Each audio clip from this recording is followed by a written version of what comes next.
नमस्कार दोस्तों। श्रीमद् भगवद गीता अर्थात साक्षात भगवान श्री कृष्ण की वाणी, जिसे श्रीमद् भगवद गीता का उपदेश कहते हैं, इसे पहले श्रीमद् भगवद गीता का पहला अध्याय तो सुन ही लिया होगा। प्रिय मित्र, इस वीडियो में हम सुनाए गए श्रीमद् भगवद गीता का दूसरा पड़ाव अर्थात दूसरा अध्याय। तो आइए वीडियो को आरंभ करते हैं। जय श्री कृष्ण। अध्याय का नाम सांख्य योग यानी विश्लेषणात्मक ज्ञान का योग। इस अध्याय में अर्जुन अपने सम्मुख उत्पन्न स्थिति का सामना करने में स्पष्ट रूप से अपनी असमर्थता को दोहराता है और युद्ध करने के अपने कर्तव्य का पालन करने से मना कर देता है। तत्पश्चात वह औपचारिक रूप से श्री कृष्ण को अपना आध्यात्मिक गुरु बनाने और जिस स्थिति में वह स्वयं को पाता है उसका सामना करने के लिए उचित मार्गदर्शन प्रदान करने की प्रार्थना करता है।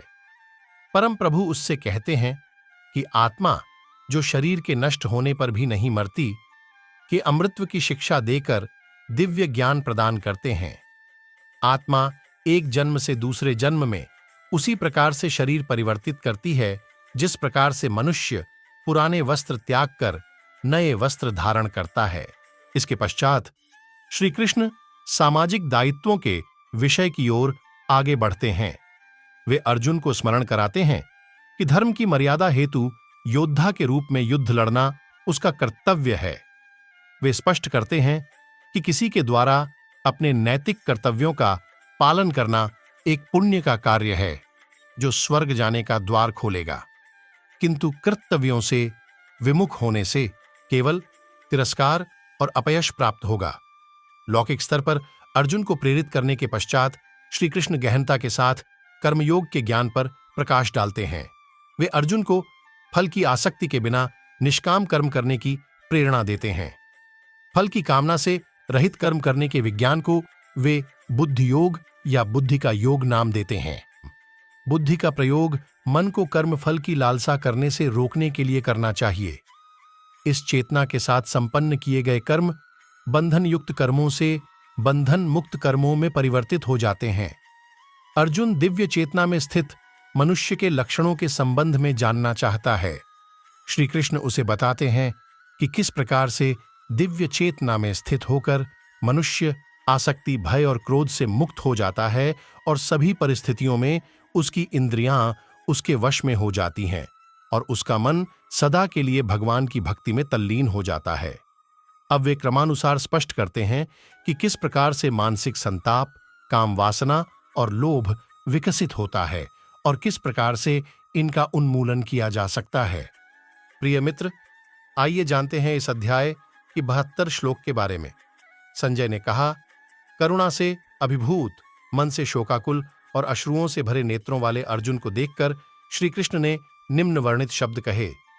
श्री कृष्ण ने कहा, मेरे प्रिय अर्जुन, इस संकट की घड़ी में तुम्हारे भीतर यह विमोह कैसे उत्पन्न हुआ? यह सम्माननीय लोगों के अनुकूल नहीं है। इससे उच्च लोकों की प्राप्ति नहीं होती, अपितु अपयश प्राप्त होता है। हे पार्थ, अपने भीतर इस प्रकार की नपुंसकता का भाव लाना तुम्हें शोभा नहीं देता। हे शत्रु विजेता, हृदय की तुच्छ दुर्बलता का त्याग करो और युद्ध के लिए तैयार हो जाओ। अर्जुन ने कहा, हे मधुसूदन, हे शत्रुओं के दमन करता, मैं युद्धभूमि में कैसे भीष्म और द्रोणाचार्य जैसे महापुरुषों पर बाण चला सकता हूं जो मेरे लिए परम पूजनीय है। ऐसे आदरणीय महापुरुष जो मेरे गुरुजन हैं को मारकर सुखपूर्वक जीवन व्यतीत करने की अपेक्षा तो भीख मांगकर इस संसार में जीवन निर्वाह करना अधिक श्रेयस्कर है। यदि हम उन्हें मारते हैं तो उसके परिणाम स्वरूप हम जिस संपत्ति और सुखों का भोग करेंगे वे रक्तरंजित होंगे। हम यह भी नहीं जानते कि इस युद्ध का परिणाम हमारे लिए किस प्रकार से श्रेयस्कर होगा। उन पर विजय पाकर या उनसे पराजित होकर, यद्यपि उन्होंने धृतराष्ट्र का पक्ष लिया है और अब वे युद्धभूमि में हमारे सम्मुख खड़े हैं, तथापि उनको मारकर हमारी जीवित रहने की कोई इच्छा नहीं है। मैं किंकर्तव्य विमूढ़ हो गया हूं और गहन चिंता में डूबकर कायरता दिखा रहा हूं। मैं आपका शिष्य हूं और आपके शरणागत हूं। कृपया मुझे निश्चय ही यह उपदेश दें कि मेरा हित किस में है। मुझे ऐसा कोई उपाय नहीं सूझता जो मेरी इंद्रियों को सुखाने वाले इस शोक को दूर कर सके।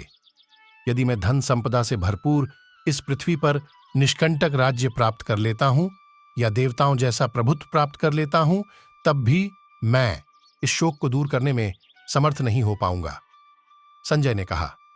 ऐसा कहने के पश्चात गुणाकेश शत्रुओं का दमन करने वाला अर्जुन ऋषिकेश कृष्ण से बोला, हे गोविंद, मैं युद्ध नहीं करूंगा, और शांत हो गया। हे भरतवंशी धृतराष्ट्र। तत्पश्चात दोनों पक्षों की सेनाओं के मध्य शोककुल अर्जुन से कृष्ण ने प्रसन्न होते हुए ये वचन कहे।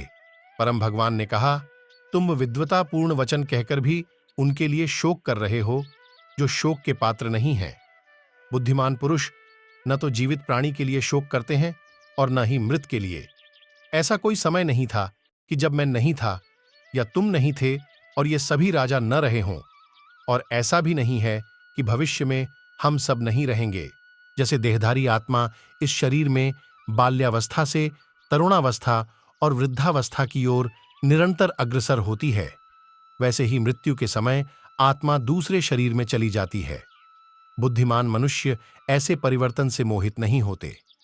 हे कुंती पुत्र, इंद्रिय और उसके विषयों के संपर्क से उत्पन्न सुख तथा दुख का अनुभव क्षण भंगुर है। ये स्थायी न होकर सर्दी तथा गर्मी की ऋतुओं के आने जाने के समान है। हे भरतवंशी, मनुष्य को चाहिए कि वह विचलित हुए बिना उनको सहन करना सीखे। हे पुरुषों में श्रेष्ठ अर्जुन, जो मनुष्य सुख तथा दुख में विचलित नहीं होता और इन दोनों परिस्थितियों में स्थिर रहता है, वह वास्तव में मुक्ति का पात्र है। अनित्य शरीर का चिरस्थायित्व नहीं है और शाश्वत आत्मा का कभी अंत नहीं होता है।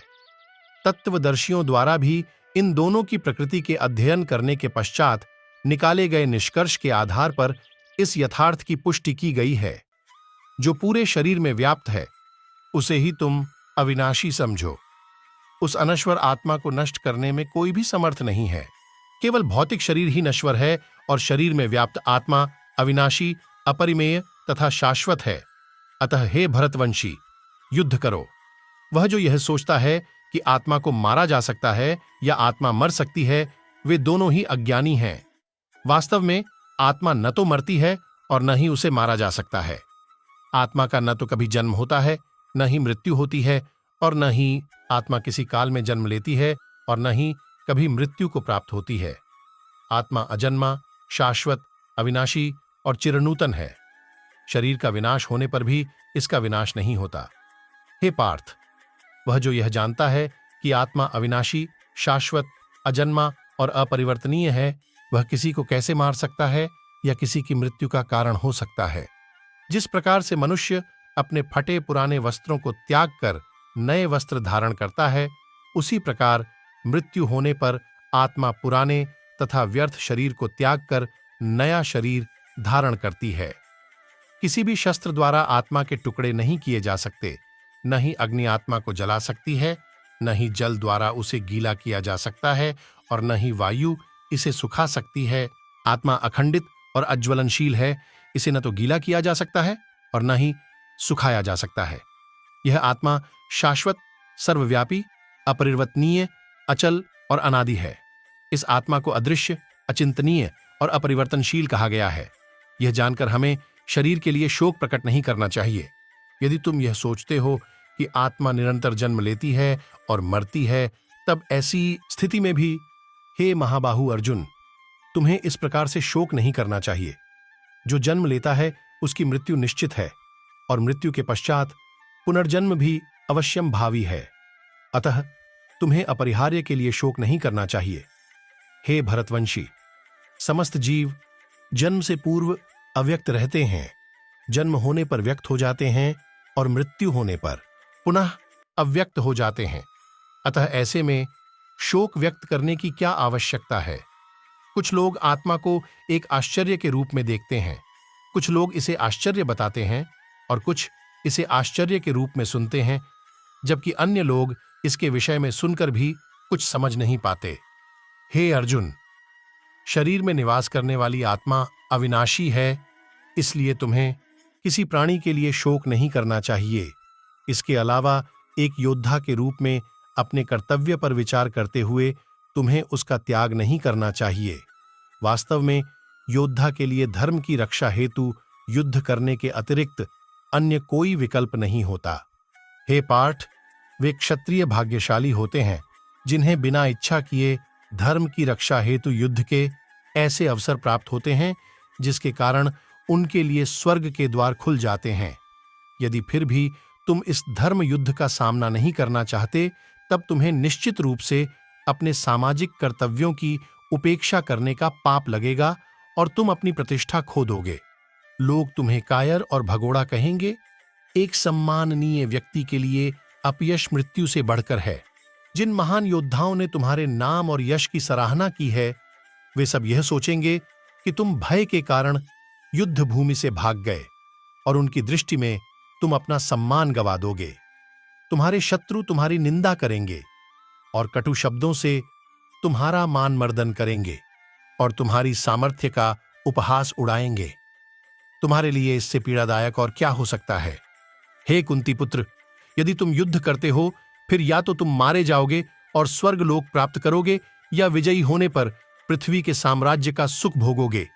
इसलिए हे कुंती पुत्र, उठो और दृढ़ संकल्प के साथ युद्ध करो। कर्तव्यों पालन हेतु युद्ध करो। युद्ध से मिलने वाले सुख दुख, लाभ हानि को समान समझो। यदि तुम इस प्रकार अपने दायित्वों का निर्वहन करोगे, तब तुम्हें कोई पाप नहीं लगेगा। अब तक मैंने तुम्हें सांख्य योग या आत्मा की प्रकृति के संबंध में वैशलेषिक ज्ञान से अवगत कराया है। अब मैं क्योंकि बुद्धि योग या ज्ञान योग प्रकट कर रहा हूं, हे पार्थ, उसे सुनो। जब तुम ऐसे ज्ञान के साथ कर्म करोगे, तब कर्मों के बंधन से स्वयं को मुक्त कर पाओगे। इस चेतनावस्था में कर्म करने से किसी प्रकार की हानि या प्रतिकूल परिणाम प्राप्त नहीं होते, अपितु इस प्रकार से किया गया अल्प प्रयास भी बड़े से बड़े भय से हमारी रक्षा करता है। हे कुरुवंशी, जो इस मार्ग का अनुसरण करते हैं, उनकी बुद्धि निश्चयात्मक होती है और उनका एकमात्र लक्ष्य होता है, लेकिन जो मनुष्य संकल्पहीन होते हैं, उनकी बुद्धि अनेक शाखाओं में विभक्त रहती है।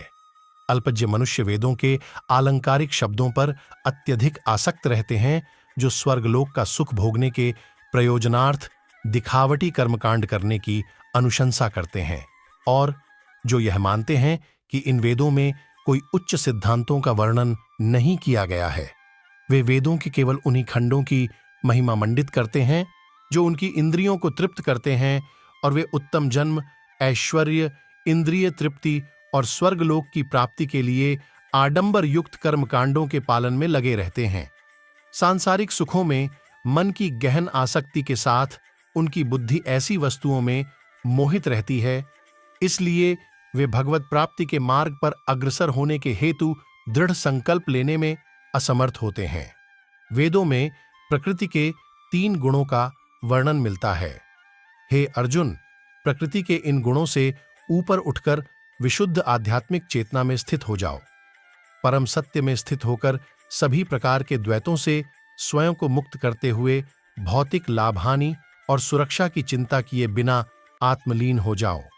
जैसे एक छोटे जलकूप का समस्त कार्य सहजता से सभी प्रकार से विशाल जलाशय से तत्काल पूर्ण हो जाता है, उसी प्रकार समान रूप से परम सत्य को जानने वाले वेदों के सभी प्रयोजन को पूर्ण करते हैं। तुम्हें अपने निश्चित कर्मों का पालन करने का अधिकार है, लेकिन तुम अपने कर्मों का फल प्राप्त करने के अधिकारी नहीं हो। तुम स्वयं को अपने कर्मों के फलों का कारण मत मानो और न ही अकर्मा रहने में आसक्ति रखो। हे अर्जुन, सफलता और असफलता की आसक्ति को त्याग कर तुम दृढ़ता से अपने कर्तव्य का पालन करो। यही संभाव योग कहलाता है। हे अर्जुन, दिव्य ज्ञान और अंतर्दृष्टि की शरण ग्रहण करो। फलों की आसक्ति युक्त कर्मों से दूर रहो। जो निश्चित रूप से दिव्य ज्ञान में स्थित बुद्धि के साथ निष्पादित किए गए कार्यों से निष्कृष्ट हैं। जो अपने कर्म फलों का भोग करना चाहते हैं, वे कृपण हैं। जब कोई मनुष्य बिना आसक्ति के कर्म योग का अभ्यास करता है, तब वह इस जीवन में ही शुभ और अशुभ प्रतिक्रियाओं से छुटकारा पा लेता है। इसलिए योग के लिए प्रयास करना चाहिए, जो कुशलता पूर्वक कर्म करने की कला है। संबुद्धि युक्त ऋषि मुनि कर्म के फलों की आसक्ति से स्वयं को मुक्त कर लेते हैं, जो मनुष्य को जन्म मृत्यु के चक्र में बांध लेती है। इस चेतना में कर्म करते हुए वे उस अवस्था को प्राप्त कर लेते हैं जो सभी दुखों से परे है। जब तुम्हारी बुद्धि मोह के दलदल को पार करेगी, तब तुम सुने हुए और आगे सुनने में आने वाले इस लोक और परलोक के भोगों सबके प्रति उदासीन हो जाओगे। जब तुम्हारी बुद्धि का वेदों के अलंकारमयी खंडों में आकर्षण समाप्त हो जाए और वह दिव्य चेतना में स्थिर हो जाए, तब तुम पूर्ण योग की उच्च अवस्था प्राप्त कर लोगे। अर्जुन ने कहा, हे केशव, दिव्य चेतना में लीन मनुष्य के क्या लक्षण हैं? वह सिद्ध पुरुष कैसे बोलता है, कैसे बैठता है और कैसे चलता है? परम प्रभु श्री कृष्ण कहते हैं, हे पार्थ, जब कोई मनुष्य स्वार्थयुक्त कामनाओं और मन को दूषित करने वाली इंद्रिय तृप्ति से संबंधित कामनाओं का परित्याग कर देता है और आत्मज्ञान को अनुभव कर संतुष्ट हो जाता है, तब ऐसे मानव को दिव्य चेतना में स्थित कहा जा सकता है। जो मनुष्य किसी प्रकार के दुखों में क्षुब्ध नहीं होता, जो सुख की लालसा नहीं करता और जो आसक्ति, भय और क्रोध से मुक्त रहता है, वह स्थिर बुद्धि वाला मनीषी कहलाता है। जो सभी परिस्थितियों में अनासक्त रहता है और न ही शुभ फल की प्राप्ति से हर्षित होता है और न ही विपत्ति से उदासीन होता है, वही पूर्ण ज्ञानावस्था में स्थित मुनि है।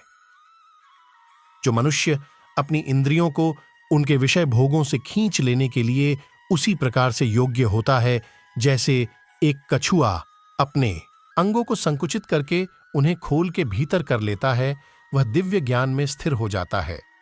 यद्यपि देहधारी जीव इंद्रियों के विषयों से अपने को कितना दूर रखे, लेकिन इंद्रिय विषयों को भोगने की लालसा बनी रहती है।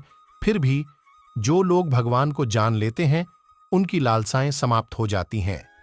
हे कुंती पुत्र, इंद्रियां इतनी प्रबल और अशांत होती है कि वे विवेकशील और आत्मनियंत्रण का अभ्यास करने वाले मनुष्य के मन को भी अपने वश में कर लेती हैं।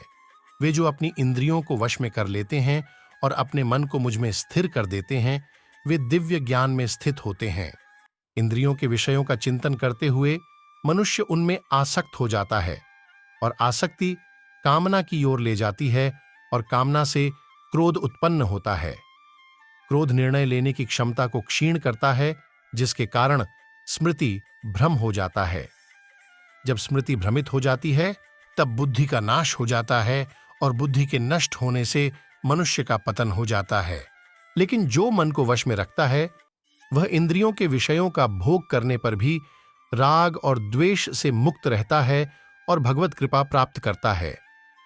भगवान की दिव्य कृपा से शांति प्राप्त होती है, जिससे सभी दुखों का अंत हो जाता है और ऐसे शांत मन वाले मनुष्य की बुद्धि दृढ़ता से भगवान में स्थिर हो जाती है। लेकिन असंयमी व्यक्ति का अपने मन और इंद्रियों पर नियंत्रण नहीं होता। न ही उसकी बुद्धि दृढ़ होती है और न ही उसका मन भगवान के चिंतन में स्थिर हो सकता है। जो अपने मन को भगवान में स्थिर नहीं करता, जिसके बिना शांति संभव नहीं और शांति के बिना कोई कैसे सुखी रह सकता है।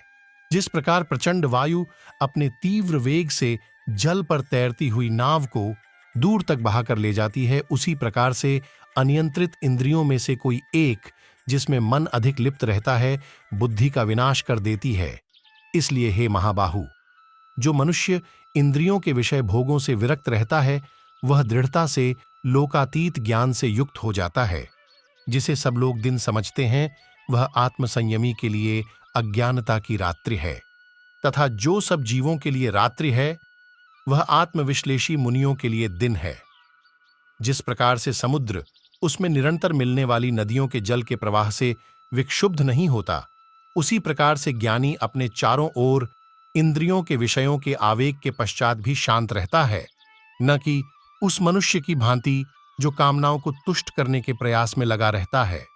जिस मनुष्य ने अपनी सभी भौतिक इच्छाओं का परित्याग कर दिया हो और इंद्रिय तृप्ति की लालसा, स्वामित्व के भाव और अहंकार से रहित हो गया हो, वह पूर्ण शांति प्राप्त कर सकता है।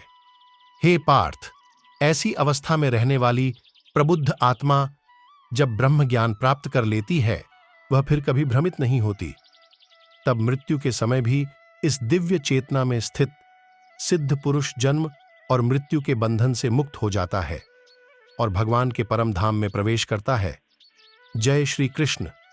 प्रिय मित्र, यही था श्रीमद् भागवत गीता के दूसरा अध्याय। धन्यवाद।